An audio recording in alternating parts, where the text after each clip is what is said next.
Hello! So I'm going to come and talk to you all about some stuff that we're doing with Dreamfactory today. And I'm always really wary that stuff that's really like, hey, this is our thing, look what we made, is really boring.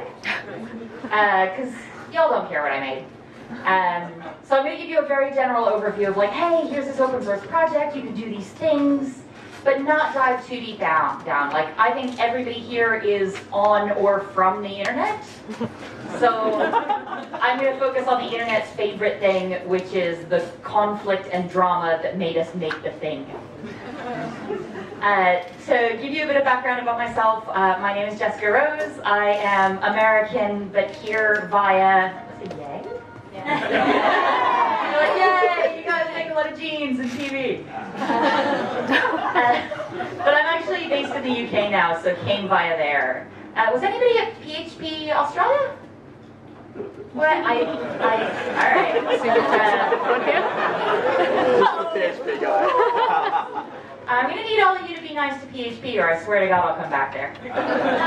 One thing I would say is, at PHP Australia, I apologized at length, A, because I live in the UK now, and that's like our deal. If you want to get a visa, you have to apologize, then apologize, then apologize. But I was really, really jet lagged at the time. And I am not jet lagged now, but I've managed to get myself on the sleeping schedule of a small infant. So it's like 2 hours of sleeping, and then you wake up and then you cry and you're awake for 5 hours. So about halfway through, I'll probably just... So I'm not going to do too many questions and answers, but because it's a really, really cool project, if you want to know more, you can go ahead and say, hey, Jess, tell me more about this stuff. If you want to tell me I'm wrong, you can tweet me publicly. If you want to ask an actual genuine question, my DMs are open, or you can email me. And if you want to tell like, hey, wow, I heard about Dreamfactory, I'm totally going to like check it out, put it in production, so that they send me back to Australia, that is the company one. And the cool thing is, I think this is being recorded with audio and slides, but not video. So Dreamfactory, the TLDR is it's a very, very magic thing that makes APIs. It's an open source platform that just magically makes APIs. Except engineering said that I had to stop saying it was magic because it wasn't very professional. I know you just all went boo at PHP, so everybody be nice for exactly a second. Instead of being made with magic, we rebuilt 2.0 with Laravel. Yay!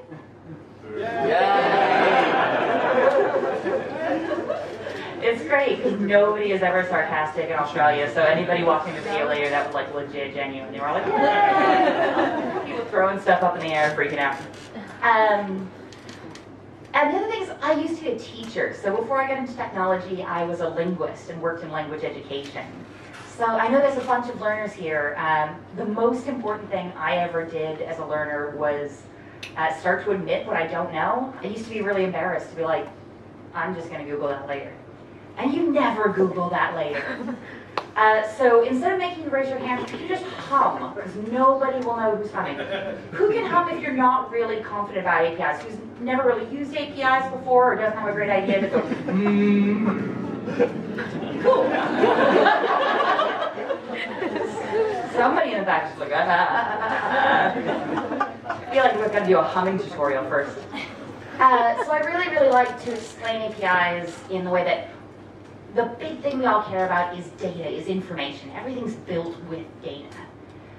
And an API is just a way to sort of manage your data. So if you think about having a library, like a physical brick and mortar library, and you want people to be able to come in and do stuff with that information, do things with those books. You can't just say like, hey, go nuts, because people are great, but people at scale are terrible.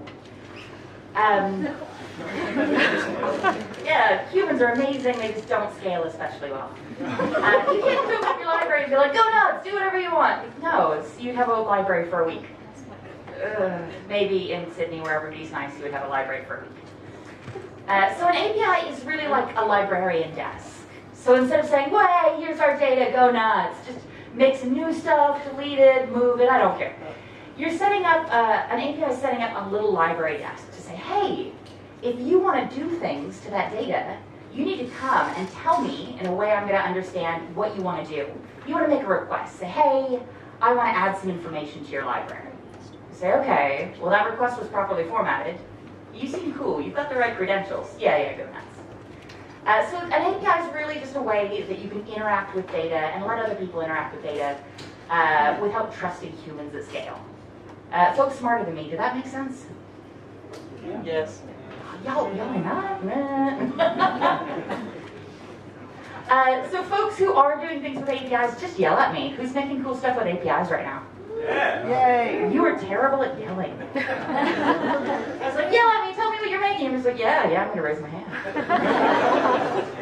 Anybody want to yell about a project I'm making?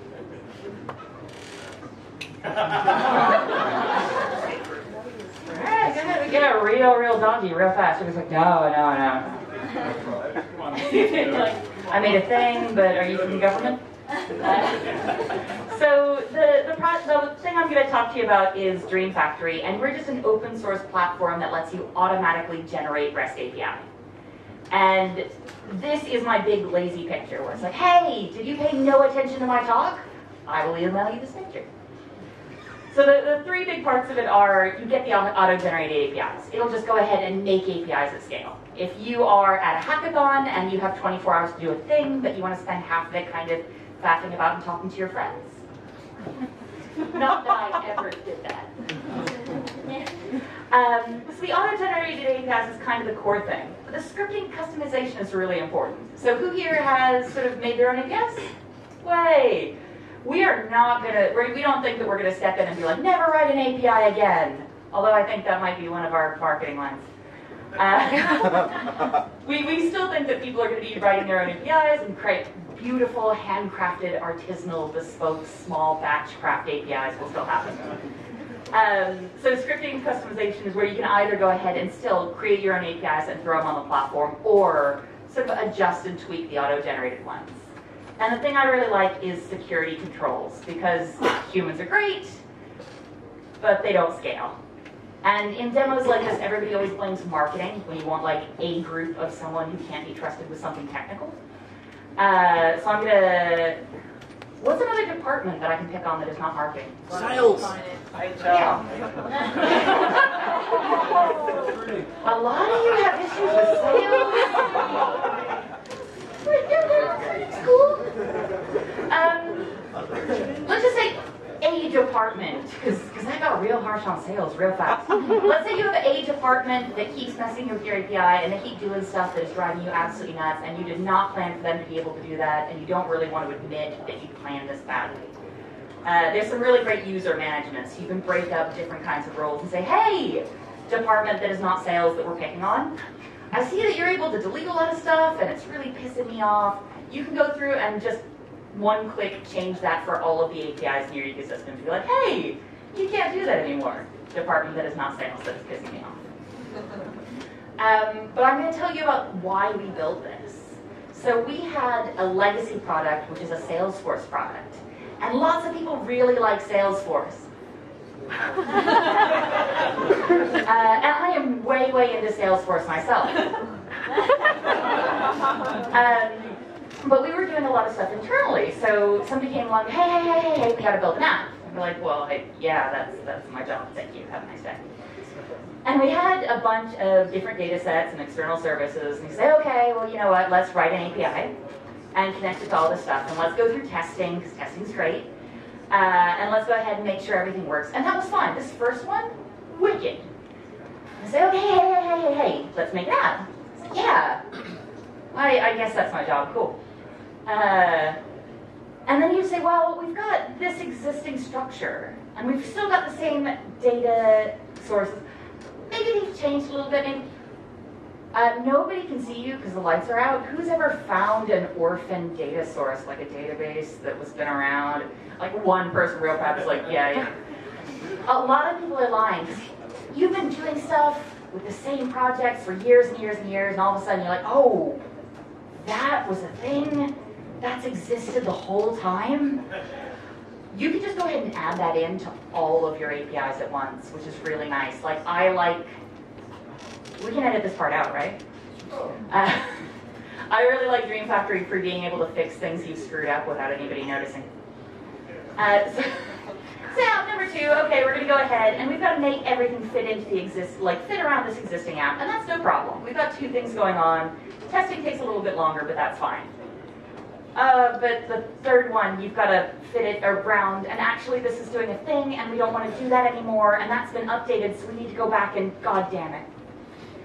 And it just scaled and scaled and scaled internally. Like, the more we built, the more we were pretty pissed off at this tangled sort of, the old API actually did that, and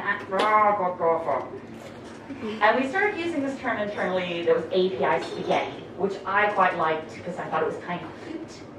I quite imagined pushing a little internet cat eating spaghetti. And we found that, at least for us, it got really expensive to tackle new products. So we spent a lot of time and a lot of money in testing. And testing would always hit back and say, hey, if you do this, it's going to screw up apps 1 through 3. Hey, we saw that you did that. You know when you fix one thing and it breaks 7 things? There was a lot of that, and I'm going to move right past that because I don't like to remember it a lot. It took a long time to develop things with the added complexity, but really the big issues were here, so testing just sucked up so much time. I'm not saying developers are lazy, but humans are lazy. And I generally like to think that most of the developers I interact with are humans. And like, security's hard. Well, security's time consuming. We found that it got really, really difficult. The will to make sure that all the data from all the different data sets, even the orphan ones that may or may not have been discovered, was getting really time consuming and I think soul destroying.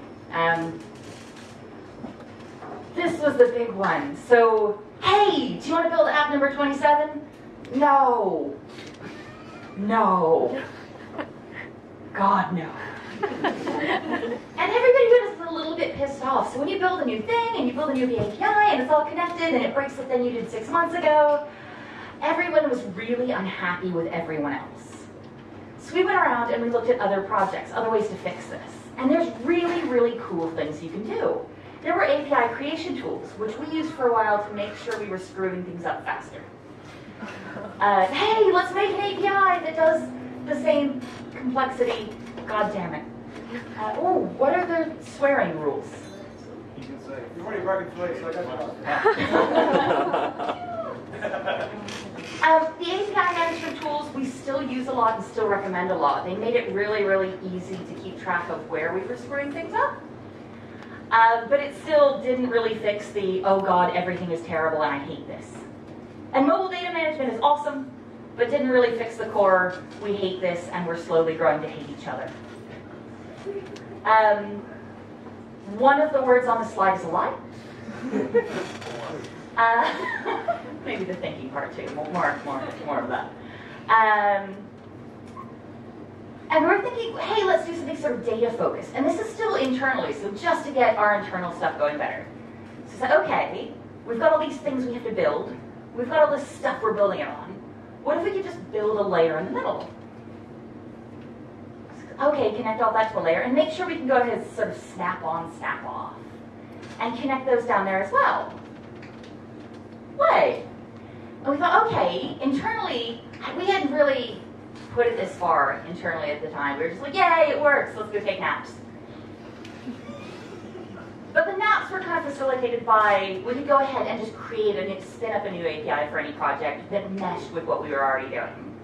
We could customize special cases. And special cases often included folks who didn't want to use this internal tool and still wanted to write their own APIs. Way! Who here is a front-end developer? Who here is a front-end developer who really likes doing back-end stuff? Y'all are weird. Yeah, not a lot of us who are doing front-end stuff really want to be doing back-end stuff at the same time. So that, woo. The flexibility was, I think, bitchin'. Bitchin' is the technical term. Not having to deal with client-side and server-side. Blah, blah. That was great.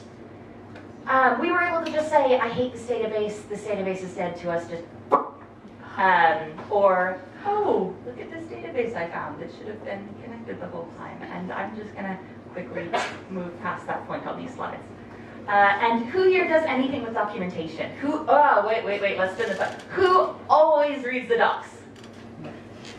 All right, like 4 people raise their hands, and they're lying, but I really appreciate that line. We can't make people read the docs, but it'll automatically generate the documents, which are pretty cool. And yeah, so who here works for like big enterprise booking deals? Way, cool. For enterprise stuff, there's a different enterprise products. I should say. So we've got an open source project, and then, like many do, an enterprise thing. And I like saying this because I know that it's like 4 in the morning, and our salespeople are in California, so every time I say this, I know they just sit up in bed, cold and afraid. Almost everybody who wants to try it out and put it in production is never going to have to pay for it. Like, it's great. Try it. If you like it, it's great. If you don't, send me a nasty email. But yeah, paying for it is probably something that almost nobody will have to do. I'm very sorry, Nick, and I'm very sorry, Brian. But yeah, this sort of stuff was really, really useful on the enterprise side, just to say, hey, you can scale it up. And we found people building cool Internet of Things, which I quite like to say because 20% of an audience will go, so we built it. We're like, yeah, this is cool. And then went back to our jobs, which was also cool. And we're like, well, we were using it internally a lot. We thought it was great, so open sourced it. And we just threw it out there, and we found people come back, and it's all self-hosted. So a lot of people, when I'm like, hey, we've got this thing. It's a platform that lets you make APIs. They're like, yeah. Like, parse? Oh, we still exist. And it's self-hosted, so even if we stop existing, even if we all get hit by buses tomorrow, it should be fine. Which would also be extremely creepy. One of the big challenges is that because it's self-hosted, we've got really, really difficult time figuring out who's using it and what they've built. So who had heard of Dreamfactory before I gave this talk? That's more than I thought. Cool. I'm going to add that. So anybody watching it, nobody raised their hands, and I have to come back to Australia all the time. So yeah, if you've ever built something on it, come and tell me what you did, because I'm really, really interested. But the feedback we started getting back from the open source project is front-end devs, we're doing the same thing we were doing internally, just not really dealing with the back end when we didn't have to. And yeah, just really using it to sort of mobile back end, which was pretty cool. Backend and API developers were using it. That in its own was super weird to me. And they were using it to auto-generate APIs, but only sort of when there was something scalable. When you needed 50, 60,000 APIs for little IoT things, I didn't do it. And a lot of times they were using it for moving the projects they already had. So you'd import your own APIs and then sort of wiggle things around from there. One of the things I really, really like about being old is I don't really care what people think. And I especially don't care if people think I'm dumb. I have no idea what enterprise architects do. It's a little bit like cricket, where every now and again somebody will try and explain it to me. I'm like, no, I also don't care. And every time I say that during a talk, somebody comes up afterwards and be like, oh, we see cricket. I'll be like, but is anybody here sort of an enterprise architect? Wait, don't tell me you do. I'm sorry, I'm sure it's really cool, but I'm sure cricket's awesome as well. Does yours involve drinking cider in the sun all day? Because that was kind of the pitch behind cricket I could get behind. But they said they did these things, which made sense at the time. Okay, but what it actually was. So yay, we had a thing. We had very polite arguments. It was great. No one cried. So the thing that we found was, the thing I loved, because I'm a child, was being able to wrap up external services. So when this came in, I was like, hey, I can make APIs out of my APIs. And I'm like, yes. I just take this API and make another API for no reason. Why would you do that? Yeah. Hypothetically, you can do that. Go away, Jess, we're working. So one of the things that came in eventually from the can we make APIs out of APIs was creating a soap to rest wrapper, which was pretty cool.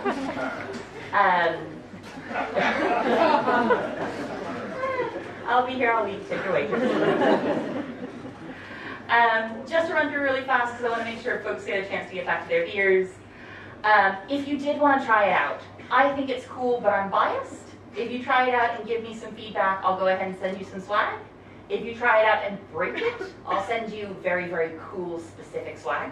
We've got t-shirts with bugs on them coming out. Very impressive. But it's free and open source. Don't pay for it unless you're like Microsoft, in which case, so. Run on Linux, Windows, Mac OS X. Yeah, install it. We do have a free hosted developer environment. So if you're like, hey, I think this is something I might care about, but I have 5 minutes because there's lots of cat videos to watch. There's a lot of sample apps up there where you can just come up, totally read all of the documentation, or don't read anything and just sort of guess on how it works. And get sort of a more complicated version of Hello World in about 5 minutes. Our sample app is really, really interesting because we took an approach that no one has ever done before. So we built a address book, which no one has ever done for a sample app before. And it's just really, really dynamic, really interesting, and really thrilling. The one thing I would say about the free hosted development environment, and it's something that I always say and no one ever listens to me, is do not put that in production. So what will you not do with the free hosted? Production. Not put in production. I swear to God. This has really good uptime, but yeah, if you put this in production, I'm just going to be pissed off all the time, and I had the worst jet lag in my life getting over here, but I swear to God I will fly back here and find you and shake you. Just because, like, I'm in Europe, so the out-of-hours stuff usually goes to me, so people are like, hey, free hosted is down, and my app is down, I'm losing money, and I'm like, well, no, I don't care, and I hate you. If you did want to install it and have a play with by yourself, all of these things come with installers. It's pretty awesome. I'm not going to say I dislike any of them because all of them are super snuggly, but Bitnami is usually really, really easy to get started with. And I am not going to demo this because I don't want to and can't work out how the Wi-Fi works. If you're just like, yeah, Jess, I think this was great. I'm going to wait till you get home and get sorted back on your time zones, and then I want to demo. You can email me or just yell at me on the internet. This is like the TLDR of demos, which is, hey, the request comes in, it does some things, it makes some things, it's done with the things, and it gives you the JSON. Very high level, very technical. If you want to learn more and you don't want to listen to me, which I respect, the free hosted developer environment in which you will not Use in production. Use in production. Yeah.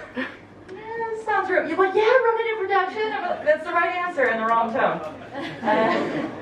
The resources are great. The community forum is really nice. And the blog, it's mostly just pictures of us at events and cool stuff we've built. But if you're into like, hey, here's an Angular app, it's quite good. Cool. Thank you very much. If you hated this, this is what you want. And if you're like, well, that was actually quite good for somebody who's very tired. Thank you very much.